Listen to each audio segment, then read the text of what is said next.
श्री गणेशाय नमः।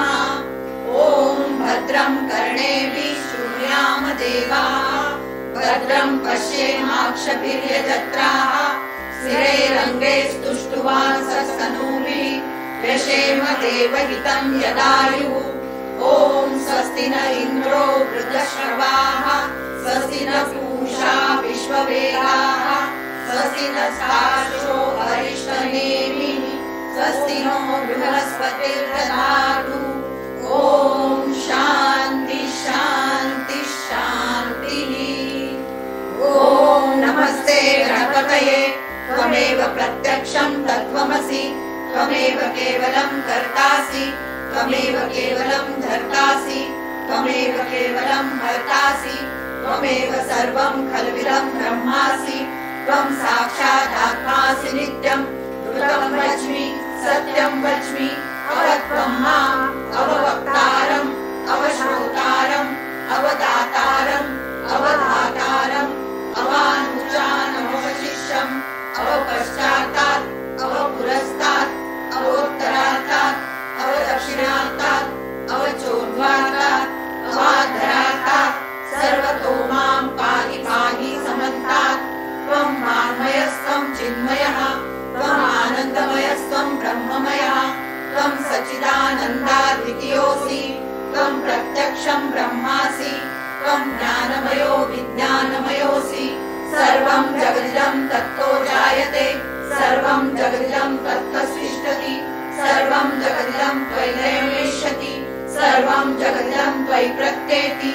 त्वं भूमिरापो नलो नियो नभः, त्वं चत्वारि वाक्पदानि, त्वं गुणत्रयातीतः, त्वं अवसात्रयातीतः, त्वं देहत्रयातीतः, त्वं कालत्रयातीतः, त्वं मूलाधारस्थितोऽसि नित्यं, त्वं शक्तित्रयात्मकः, त्वां योगिनो ध्यायन्ति नित्यं। त्वं ब्रह्मा त्वं विष्णुस्त्वं रुद्रस्त्वं इन्द्रस्त्वं अग्निस्त्वं वायुस्त्वं सूर्यस्त्वं चन्द्रमास्त्वं ब्रह्मभूर्भुवस्वरोम। गणादिं पूर्वमुच्चार्य वर्णादिं तदनन्तरम् अनुस्वारः परतरः अर्धेन्दुरसिकं तारेण रुद्धम्। एतत् तव मनुस्वरूपम्।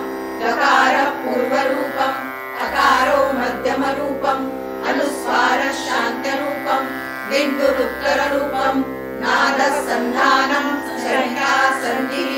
सैषा गणेशविद्या गणकऋषिः, निजुद्गायत्री छन्दः, गणपतिर्देवता। ॐ गं गणपतये नमः।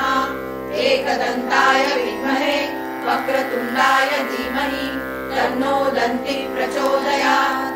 एकदन्तं चतुर्हस्तं पाशमङ्कुशधारिणं, रतञ्जवरदं हस्ते विभ्राणं मूषकध्वजं, रक्तं लम्बोदरं शूर्पकर्णकं रक्तवाससं, रक्तगन्धानुलिप्ताङ्गं रक्तपुष्पे सुपूजितं, भक्तानुकम्पिनं देवं जगत्कारणमच्युतम्।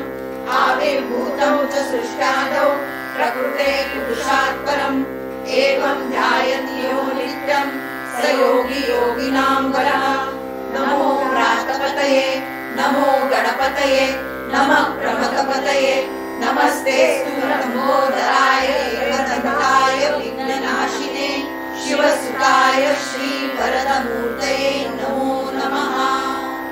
एतदथर्वशीर्षं योगीते, स ब्रह्म भूयाय कल्पते, स सर्वविघ्नैर्न बाध्यते, स सर्वतः सुखमेधते, स पञ्चमहापापात्रमुच्यते।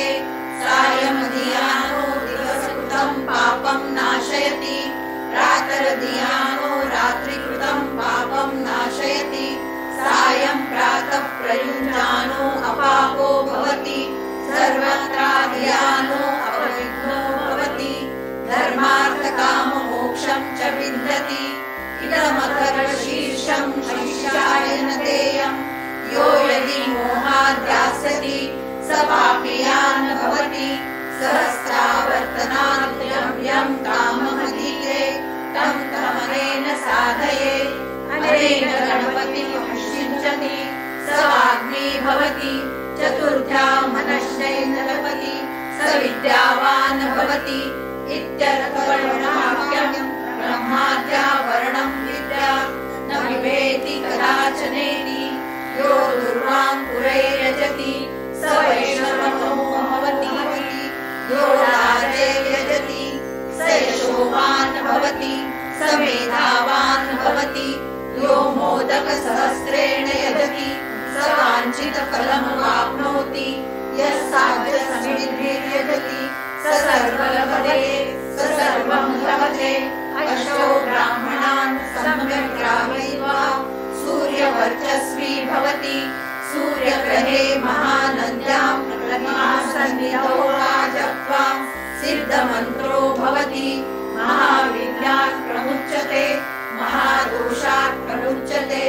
महापापात् प्रमुच्यते स सर्वविद् भवति स सर्वविद् भवति य एवं वेद इत्युपनिषत्। ॐ सहना भवतु सहनो भुनक्तु सह वीर्यं करवावहै तेजस्विनावधीतमस्तु मा विद्विषावहै। ॐ शान्ति।